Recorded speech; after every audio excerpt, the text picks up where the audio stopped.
Hello guys, welcome back to my YouTube channel. This is Vivalicious and today I'll be talking about some of my K-pop unpopular opinions that I haven't mentioned in my last video, as I have tons of them and fitting them all in one video would be a nightmare. Little disclaimer before starting. The fancams I use as a background video for these opinion aren't about who the opinion is about unless the name is mentioned explicitly in the opinion itself. Some of these opinions are general and nameless, so I played a general fancam in the background.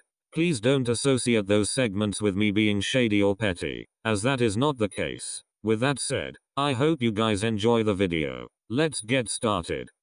G-Idol's comebacks are getting worse every time. I hate how mean this sounds, so I'll try to explain myself in the most objective way possible. I remember seeing them debut with Latita and falling in love with their music and style. Han and Senorita were complete smash hits for me, and finally when O was released I felt like they couldn't peak any higher, as O in my opinion was literally perfect in every way. Then they released Lion, which technically wasn't an official comeback, but it still became really popular thanks to its visual stunning MV, and the song wasn't bad as well. But when they released Oh My God, I noticed something was shifting. Their choreography wasn't as good as it used to, and although the song and music video were amazing, watching the live stages became boring, which was never the case with them. The choreo heavily relied on the backup dancers, and the song, although amazing, was really similar and followed an almost identical formula to Lion, which was disappointing. And now they came back with arguably their worst comeback to date, Dum Dee Dum Dee. It was a fun summer song, but nothing more than that, which is extremely poor coming from G-Idol. I know my expectations for them are a little high, but it was them who put these expectations on me by releasing amazing songs on their rookie years. I honestly wish they have another O moment soon, another amazing hit that shooks all of us to the core. Until then I'll be waiting for their releases with excitement. IOI Produce 101 was unmatched. No Produce season ever came close to the original. Produce 101, not one. Argue in the comments if you want. The original Produce season gave us so many priceless moments and contestants, from actress trainee Sohai working from the F position to the final lineup, Chungha's iconic audition freestyle to Beyonce, to seeing Somi finally getting her deserved center spot in a girl group. This season gave us so many priceless moments and such an amazing final group. I think no other Produce season could ever compare. But at the end of the day, who cares? Produce is rigged and will probably never be aired again. If only those greedy bastard producers sat down and ate their food. Monsta by Red Velvet was forgettable, but I appreciate the subunit while Wendy recovers. When I first listened to Monsta I thought it was plain and forgettable. Over time it grew on me, but it didn't grow enough for me to consider it as iconic as some of you guys are making it out to be. The song and music video are not all that, especially if we ignore all the queerbaiting. But overall it wasn't a bad debut, and I'm glad the girls were able to showcase their talents more. Naughty on the other hand was iconic. The song was boring, but that choreo, oh my god, absolutely insane. They did that. Although I personally felt this subunit debut wasn't as good as it could have been, I'm glad the girls came out with it, as it gives more time for Wendy to rest and recover while at the same time giving Reeve loves the content they so desperately want. It is a good strategy, and I can't wait to see all 5 girls on stage again doing what they do best, snatching our wigs right from our scalp. A lot of idols aren't good dancers, they just happen to learn the choreo. This is going to upset some of you guys, but it needs to be said. Does your fave truly have natural talent for dancing? Or do they just know the steps and perform them well? Does your favorite dancer have any flair, natural technique and charisma? Or do they just overdance the steps? There's a difference in between being a natural dancer and having good muscle memory. Although they are normally intertwined, that's not always the case, and I want you guys to think about it before making any bold claims. It's completely fine to praise your faves about their work, as that's what you as a fan should be doing, but it's a little sad seeing you guys go nuts for the bare minimum in a performance.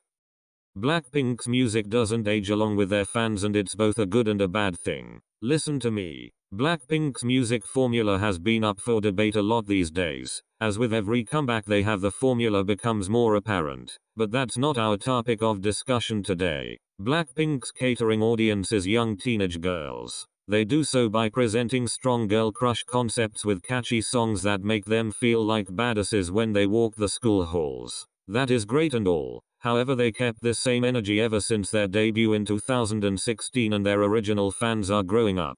Keeping this exact concept and formula isn't a bad thing, as it ensures new young fans joining their fandom every comeback. However, it makes their more grown fans, or the ones who stuck with them for longer, start feeling disconnected to them as they grow up and not change their sound. I'm not saying this is the case for every Blink, but it is the case for a lot of them, and we need to talk about it. Blackpink's repetitive concept and formula is starting to bore their own fandom, and I'm afraid if they don't change anything soon enough, their fandom will stay inconsistent and not as loyal through the years as they used to be. I don't think they'll change anything, though. Screw YG.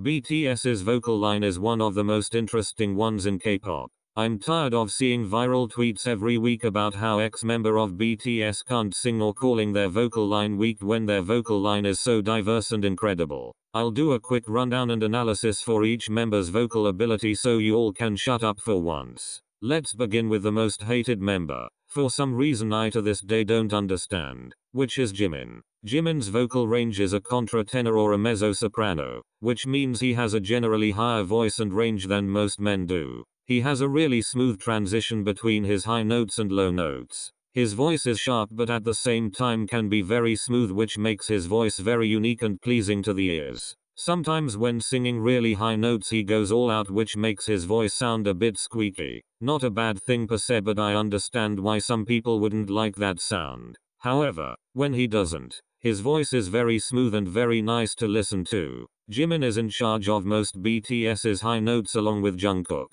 His falsetto technique is flawless and he never misses a note, no matter how strained his voice feels. I feel like bighit should give him softer songs to work with, such as Filter and Promise, because in those two he sounded absolutely angelic and incredible. The next member I'll talk about is V, as I feel like his voice is also usually debated over. V is the baritone of BTS, already an unusual vocal range for a K-pop idol. He has a great sense of voice control and breathe control within the notes that are in his range. He also has a very soothing voice that is showcased in songs such as Singularity and Sweet Night. Recently he has tried to include both higher and lower range in his songs and it's working perfectly for him. He has a great transition between his chest voice and head voice, which goes very smoothly. I think he sounds very good in general, and he is probably one of the best and most unique K-pop vocalists I know of. Jin, unlike the rest of the vocal line, didn't have any musical experience before joining BTS, but oh my god, I wouldn't have thought that in a million years after listening to any of his songs.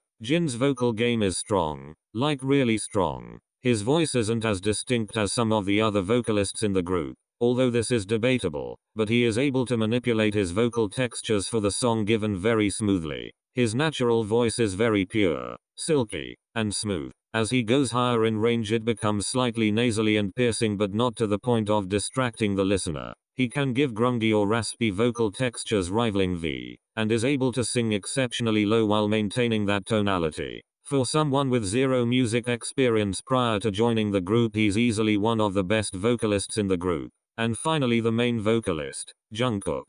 To categorize him as a singer, it's pretty well known that Jungkook is a tenor. He's mostly known for his breathy technique and smooth runs, but he's really versatile and is able to change his voice to a husky tone whenever needed. His overall range shows off his ability to use chest, head, mixed and falsetto voice. He's undoubtedly the most stable vocalist in BTS, and arguably his ability to convey emotion through his voice is one of the strongest in the group. With that said, we shall not forget that BTS are a rap-centered group, with 3 of the best rappers in the K-pop industry in it.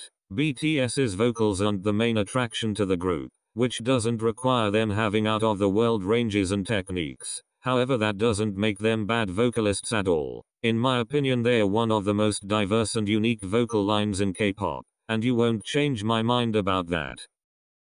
The 4th generation of K-pop idols being more focused on performance isn't a bad thing. A lot of people say that 4th gen's music is declining due to the increase of focus on dancing. And although this isn't the case at all, as this generation has some amazing vocalists and discography, being more focused on dancing isn't a bad thing. At this point we all know K-pop has never been only about the music. K-pop has always relied heavily on choreography and visuals to lure new fans, and I honestly don't understand why it's suddenly a bad thing for rookies to use this strategy to set themselves apart on the industry. Also, you guys tend to forget about the fact that they're rookies. Rookies who just entered the entertaining industry and began performing for the first time in their lives. Of course their live vocals won't be the most stable yet. Most of them have just debuted. Give them time, and their already great singing will improve.